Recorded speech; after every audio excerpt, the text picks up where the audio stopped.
سلطان سلیمان اول، جسے عام طور پر سلیمان دی میگنیفیسنٹ کے نام سے جانا جاتا ہے، سلطنت عثمانیہ کا 10واں سلطان تھا، جس نے 1520 سے 1566 تک حکومت کی۔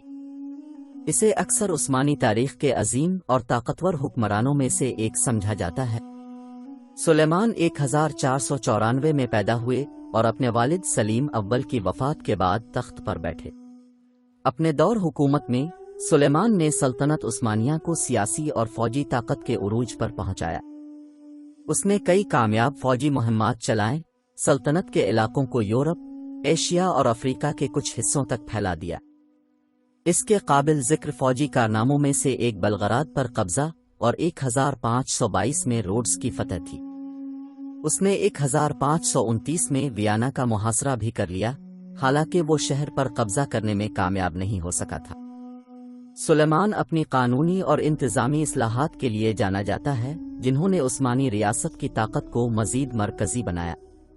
اس نے نظم و نسق کا ایک منظم نظام نافذ کیا، جس میں قانون کا ایک ضابطہ تھا جسے قانون نام سے جانا جاتا ہے، جس کا مقصد انصاف کو فروغ دینا اور اپنی رعایا کی روزمرہ زندگی کو منظم کرنا تھا۔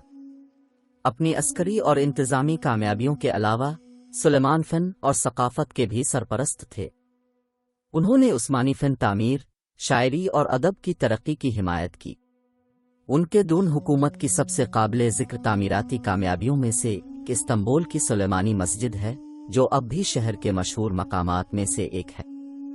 سلیمان کے دور کو اس کی خوشحالی اور ثقافتی ترقی کی وجہ سے اکثر سلطنت عثمانیہ کا سنہری دور کہا جاتا ہے۔